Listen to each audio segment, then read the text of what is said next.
खुलुमबाय फरायसा लोगो नोंथांमोन दिनै 15 मार्च 2022 मायथाइ HSLC 2022 नि दिनैनि बे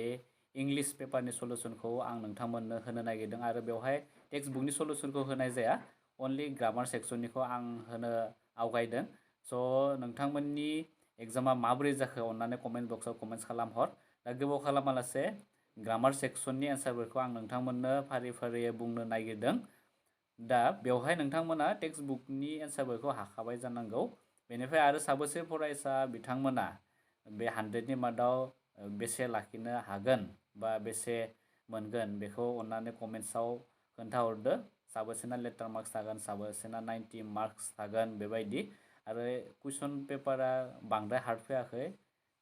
जोबोर इजि फैदों कुइसन पेपारा दा जायखिजाया आं सलुशनखौ होनो नागिरबाय दा गिबियावनो आङो नैनि सेक्शन बि आव थानाय बे 11 नाम्बारनि सोंलुनि फिननायखौ आं होनो नागिरदों बेवहाय दङ choose from the box given below the words that rhyme with द फलोइं दा वागननि बेनि राइम्स वार्ड्सआ जागोन नैबे ड्रागना जायो बेनिफ्राय इंकना जागोन इंकना जायो ब्लिंक जायो दा बेखौ नोंथांमोना हाखादों जानांगौ इजि बेबो बेनिफ्राय दा नैबे कुइसननि एन्सारफोरखौ आं होनो थांला नोंथांमोना बेखौ हाखादों बेनिफ्राय नेक्स्टआव जाहैबाय सेक्शन सी नाबो जाहैबाय टेक्स्ट बुकनिफ्राय फैनाय बेनिफ्राय सेक्शन डी नि सोंलुनि फिननायखौ आं होनो नागिरदों दा बेवहाय दङ 20 नाम्बाराव बेवहाय सोंलु दङ fill in the blanks in the following sentence with the right determiners बेवहाय बबे गेबें डिटारमिनास बेखौ लिरनो होदों नैबे लांदां जायगायाव दा बेवहाय दङ मिस्टार बर' इज ए मैन अफ बेवहाय ब्लेंक दङ नैबे जा कुइसन पेपार आं कालेक्ट खालामदों बेनि एन्सारा राइटआनो दंखायो बेवहाय बेयो कुइसन पेपाराव लिरना लादों बे एन्सारा राइट जादों दा बे एन्सारा जागोन फिउ वर्ड्स जागोन बेनिफ्राय बी नाम्बाराव दङ मिस मनिषा मेरिड डेस इउरोपियान जेन्टेलमेन बेयो जागोन ए इउरोपियान जेन्टेलमेन बेनिफ्राय नेक्स्टआव सी नाम्बाराव दङ I want only dash encouragement from you बेवहाय दङ ए लिटल बे ए लिटलानो जागोन एन्सारा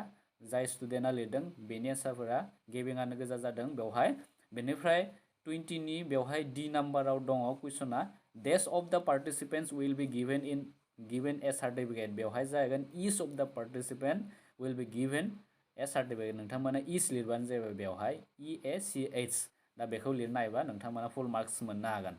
बेनिफ्राय नेक्स्ट सोंलुआ जाहैबाय बेवहाय 21 आव दङ fill in the blanks with the correct preposition from among the choice given in the brackets बेनिफ्राय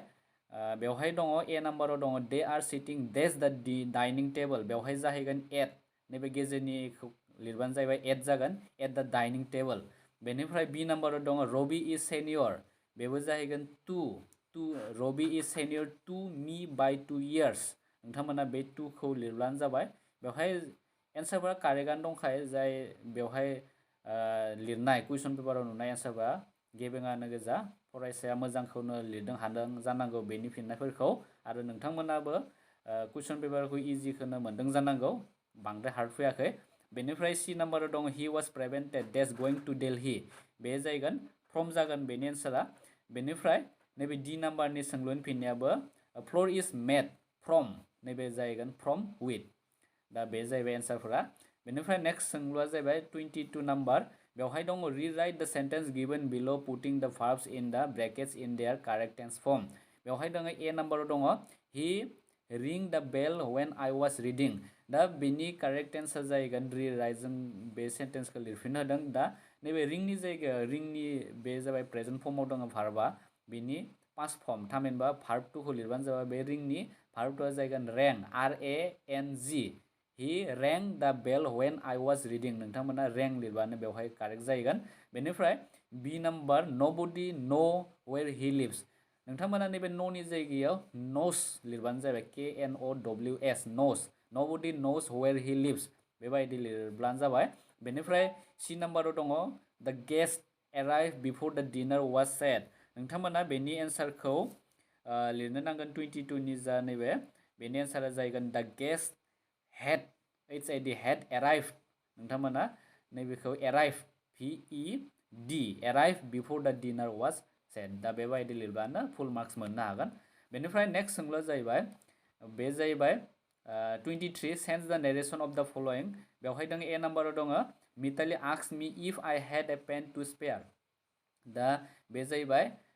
नैबे जाबाय इनडाइरेक्ट नेरेसनाव होनाय दङ नोंथांमोना डाइरेक्ट नेरेसनाव लांनांगौ स' बेनि डाइरेक्ट नेरेसना जाहैगोन बेवहाय नोंथांमोना लिरनाय मिताली सेड टू मी बेनिफ्राय कमा डाबल इनभार्टेड कमा होबाय बेनिफ्राय do you have a pen to spare नैबे बे डू यू हैव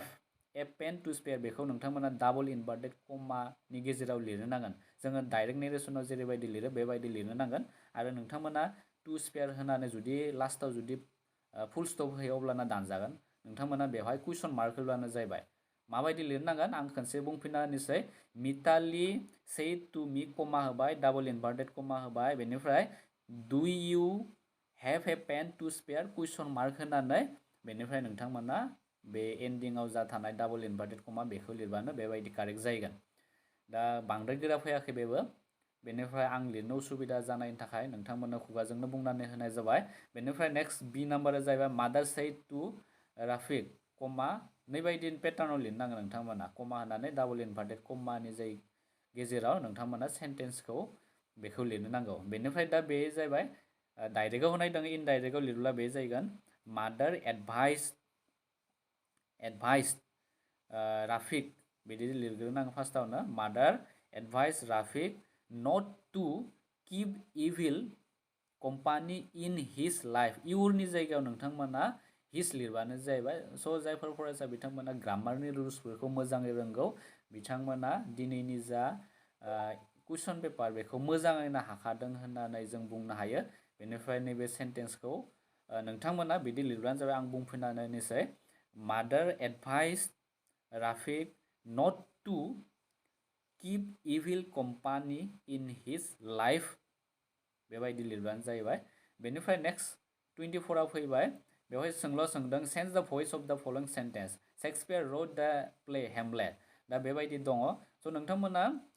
सेन्टेन्सखौ नुबानो मोनथिनांगोन बे सेन्टेन्सआ पेसिभाव दङ ना एक्टिभाव दङ नैबे फार्स्ट सेन्टेन्सआ जाहैबाय बे जाहैबाय एक्टिभाव दङ दा बेखौ जोङो पेसिभाव लिरनो नांगौ दा गिबियावनो नोंथांमोना नै हेमलेटखौ लिरगो फार्स्ट हेमलेट बेनिफ्राय कमा होनानै दा प्ले हेमलेट दा प्ले बेनिफ्राय वाज रिटेन बाय शेक्सपियार बिदि लिरबानो जाबाय माबायदि लिरनांगौ नोंथांमोना हेमलेट दा प्ले बेनिफ्राय जाहैगोन दा प्लेनि उनाव नोंथांमोना लिर वाज रिटेन बाय शेक्सपियार बिदि लिरबानो जागोन बेनिफ्राय बी नाम्बाराव दङ माय पेन हेज बिन स्टलेन बे जाहैबाय पेसिभाव दङ बेनि एक्टिभ भइसआ जाहैगोन सामवान हेज स्टलेन माय पेन बिदि लिरबानो जाहैगोन बेनि एन्सारा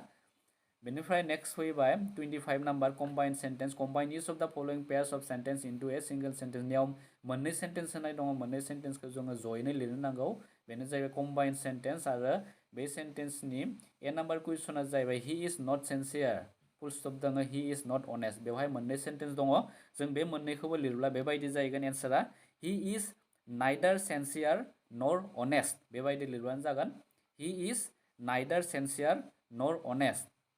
बेनिफ्राय बी नाम्बाराव दङ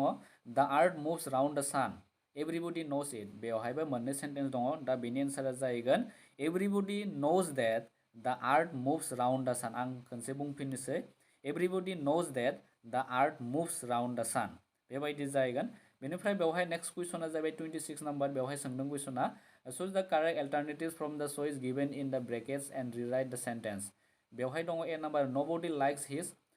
चिल्ड लाइक बेनिफ्राय अब्लिक दङ childish behaviour दा बेनि राइट एन्सारा जाहैगोन कारेक्ट अल्टारनेटिव्सआ जाहैगोन नैबे लास्टनि मोनसेया जाहैगोन childish बेखौ लिरबानो जाहैबाय नोंथांमोना नोबडी लाइक्स हिज childish नैबे मोनसेया childish behaviour बेनिफ्राय नेक्स्ट सोंलुआ जाहैबाय बी नाम्बाराव दङ दा two men arrive at an amiable बेनिफ्राय मोनसे एमिकेबल सेटलमेन्ट दा बे दङ दा बेनि राइट एन्सारा जाहैगोन नैबे मोनसेया जाहैगोन लास्टनि मोनसेयानो जाहैगोन बियो एमिकेबल बेवहाय नैबे लास्टनि मोनसेखौ नोंथांमोना होब्लानो जाहैबाय जायफोर बिथांमोना नैबे लास्टनि मोननैखौ होदों बिथांमोननि एन्सारा कारेक्ट जागोन बेनिफ्राय नेक्स्ट 27 नाम्बाराव दङ 27खौ आं एन्सारखौ बुंलिया नोंथांमोना बेखौ मा खालामनो होदों हमनो हाखाबाय जानांगौ मेक सेन्टेन्स बाथ्रा दानो होदों बेवहाय मोननैसो फ्रेस वर्ड दङ जायफोर होनाय दङ deal in bring up put up look after बेबायदि होनाय दं नोंथांमोना बेनि मिनिंखौ मिथिब्लासो नोंथांमोना बेनि बाथ्राखौ दाननो हागोन आरो बांद्राय गोरा नङा नोंथांमोना बेखौ हाखाबाय होननानै आं बेखौ हमना लानाय जाहैबाय बेनिफ्राय 28 आव दङ बेनिफ्राय correct any three of the following sentence बेवहाय दङ हरेन वाज एपइन्टेड इन द पोस्ट दा जायखिजाया मोनथाम लिरबानो जाबाय बेवहाय गासै 6टा कुइसन होनाय दं आरो नैयाव जा सिगांनि बे मेक सेन्टेन्स बानायनाय बेवहायबो गासै जोंल' जाहैबाय मोनब्रै होनाय दं मोनब्रैनि मादाव नोंथांमोना अनलि मोननैखौल'सो लिरनो नांगौ एनी टू नोंथांमोना बेवहाय जा होनाय दं बेबायदि लिरबानो जाबाय मोनब्रै लिरबाबो नोंथांमोना फुल मार्क्स बेवहाय जा मार्क होनाय दं 2 बा 2ल'सो मोनगोन स' बेनिफ्राय दा बे 28 आव होनाय दङ जायखिजाया मोनथाम लिरनो नांगौ कारेक्ट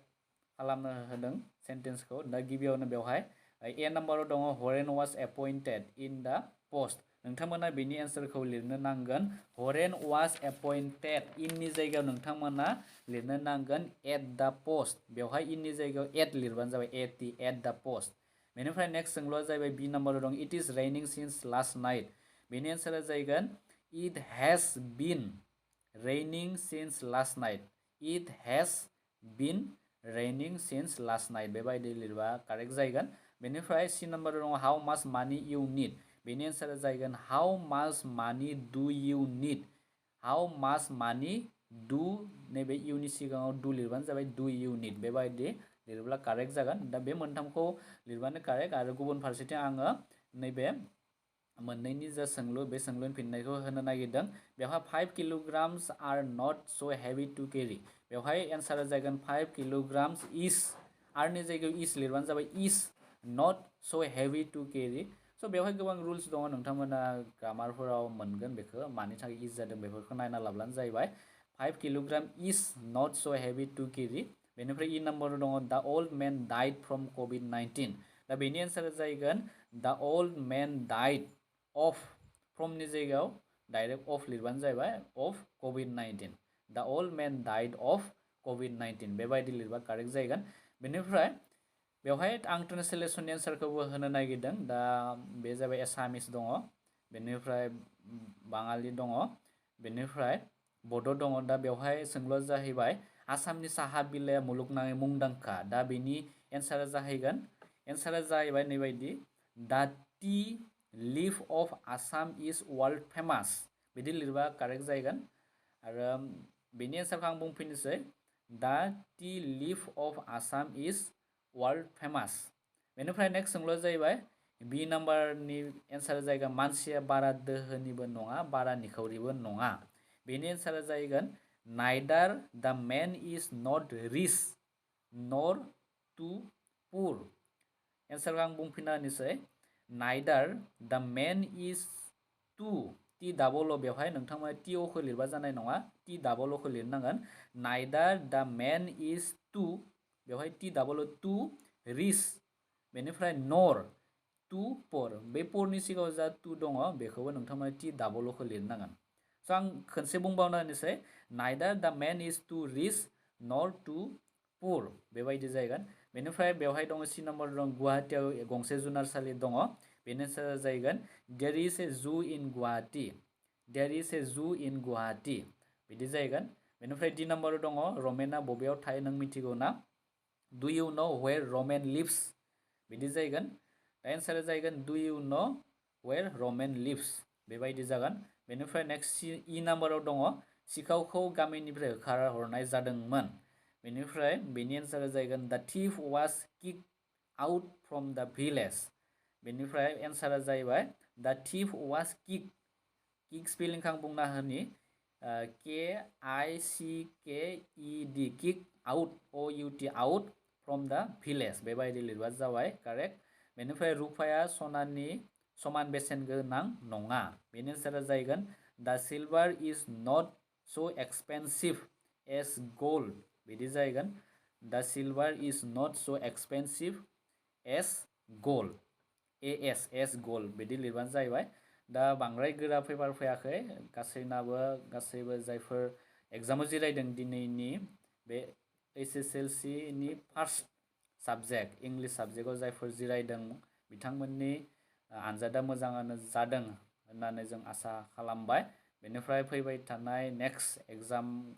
फोराबो जाहाथे दिनैनि बायदिनो मोजां जायो बेखौ जोंनि गोरलै सलुसननिफ्राय आसा खालामनाय थाबाय। उननि समाव नोंथांमोननो बिदिनो गोदान मोनसे भिडिअ लाबोफिननाय जाहैगोन। स' थेंक इउ फर वाचिं।